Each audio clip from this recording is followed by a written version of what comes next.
Hi ಸ್ನೇಹಿತರೆ, ಎಲ್ಲರಿಗೂ ನಮಸ್ಕಾರಗಳು. ತನ್ನ ಅಕಾಡೆಮಿ ಯೂಟ್ಯೂಬ್ ಚಾನಲ್ಗೆ ಸ್ವಾಗತ. ಸ್ನೇಹಿತರೆ, ನಮ್ಮ ಚಾನಲ್ಗೆ ಹೊಸ ವ್ಯೂವರ್ಸ್ ಆಗಿದ್ದರೆ ದಯವಿಟ್ಟು ಸಬ್ಸ್ಕ್ರೈಬ್ ಮಾಡ್ಕೊಂಡು ಸಪೋರ್ಟ್ ಮಾಡಿ. ಹಾಗೆ ಮುಂದಿನ ದಿನಗಳಲ್ಲೂ ಕೂಡ ಎಲ್ಲ ತರಹದ ಎಜುಕೇಷನಲ್ ಮತ್ತು ಕಾಂಪಿಟೇಟಿವ್ ಎಕ್ಸಾಮ್ಸ್ಗೆ ಸಂಬಂಧಪಟ್ಟ ಮಾಹಿತಿ ಮತ್ತು ತರಗತಿಗಳನ್ನು ನೀಡ್ತಾ ಇರ್ತೀವಿ. ಸಬ್ಸ್ಕ್ರೈಬ್ ಆಗಿ ಹಾಗೆ ಪಕ್ಕದಲ್ಲಿ ಕಾಣಿಸುವಂತಹ ಬೆಲ್ಲೈಕನ್ ಮೇಲೆ ಕ್ಲಿಕ್ ಮಾಡಿ ಆಲ್ ಅನ್ನೋದನ್ನು ಸೆಲೆಕ್ಟ್ ಮಾಡ್ಕೋಬೇಕು. ಆಗ ಮಾತ್ರ ನಾವು ಹಾಕುವಂಥ ವಿಡಿಯೋಸ್ ಏನಿದ್ದಾವೆ ನಮಗೆ ನೋಟಿಫಿಕೇಷನ್ ಮುಖಾಂತರ ತಲುಪುತ್ತೆ. ಸ್ನೇಹಿತರೆ, ಈಗಾಗಲೇ ಮೊರಾರ್ಜಿಯ ಮೊದಲನೇ ಒಂದು ಸುತ್ತಿನ ಆಯ್ಕೆ ಪಟ್ಟಿ ಬಿಡುಗಡೆ ಆಗಿದೆ. ದಿನಾಂಕ 22/4/2025 ಬಿಡುಗಡೆ ಆಗಿದೆ. ಅದರಲ್ಲಿ ಆಯ್ಕೆಯಾಗಿರುವಂತಹ ಅಭ್ಯರ್ಥಿಗಳಿಗೆ ದಿನಾಂಕ 29/4/2025 ಅಡ್ಮಿಷನ್ ಅವಕಾಶವನ್ನು ಮಾಡಿಕೊಟ್ಟಿದ್ದಾರೆ. ನೋಟಿಫಿಕೇಶನ್ ಅನ್ನು ಕೂಡ ಹೊರಡಿಸಿದ್ದಾರೆ. ಓಕೆನಾ, ಅದರೊಳಗಾಗಿ ನೀವು ಅಡ್ಮಿಷನನ್ನು ಆಗಬೇಕು. ಕೊನೆಯ ದಿನಾಂಕ 29 ಅಂತೇಳಿ ತಿಳಿಸಿದ್ದಾರೆ.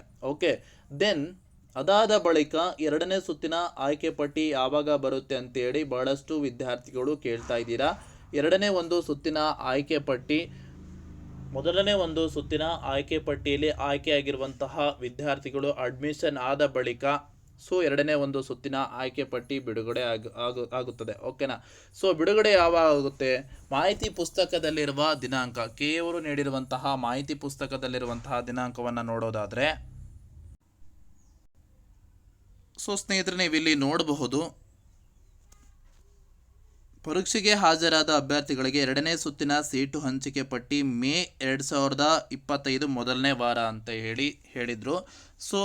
ಅದರ ಅಂತೇನೆ ಬರುವಂಥ ಚಾನ್ಸಸ್ ಇದೆ. ಯಾಕಂತ ಅಂದರೆ ಸ್ನೇಹಿತರೆ ನೋಡಿ, ಒಂದು ಸಂಭವನೀಯ ಒಂದು ಆಗಿ ಹೇಳೋದಾದರೆ, ಈಗಾಗಲೇ 29/4/2025 ಮೊದಲನೇ ಒಂದು ಸುತ್ತಿನ ಆಯ್ಕೆ ಪಟ್ಟಿಯಲ್ಲಿ ಆಯ್ಕೆಯಾದಂತಹ ವಿದ್ಯಾರ್ಥಿಗಳಿಗೆ ಅಡ್ಮಿಷನ್ ಆಗಲಿಕ್ಕೆ ಅವಕಾಶವನ್ನು ಮಾಡಿಕೊಟ್ಟಿದ್ದಾರೆ. ಅದಾದ ಬಳಿಕ ಎರಡನೇ ಒಂದು ಸುತ್ತಿನ ಆಯ್ಕೆ ಪಟ್ಟಿ ಬಿಡುಗಡೆ ಆಗುವಂಥದ್ದು. ಮೊದಲನೇ ವಾರ ಅಥವಾ ಎರಡನೇ ವಾರ ನಿಮ್ಮ ಎರಡನೇ ಒಂದು ಸುತ್ತಿನ ಆಯ್ಕೆ ಪಟ್ಟಿ ಬಿಡುಗಡೆ ಆಗ್ತದೆ. ಓಕೆನಾ, ಇದಿಷ್ಟು ಮಾಹಿತಿ ಆಗಿರುವಂತಹದ್ದು. ಈ ಮಾಹಿತಿ ನಿಮಗೆ ಇಷ್ಟವಾದಲ್ಲಿ ಖಂಡಿತ ಒಂದು ಲೈಕ್ ಮಾಡಿ ಮತ್ತು ಶೇರ್ ಮಾಡಿ. ನಮ್ಮ ಚಾನಲ್ಗೆ ಹೊಸ ವ್ಯೂವರ್ಸ್ ಆಗಿದ್ದರೆ ದಯವಿಟ್ಟು ಸಬ್ಸ್ಕ್ರೈಬ್ ಮಾಡ್ಕೊಂಡು ಸಪೋರ್ಟ್ ಮಾಡಿ ಸ್ನೇಹಿತರೆ. ಧನ್ಯವಾದಗಳು.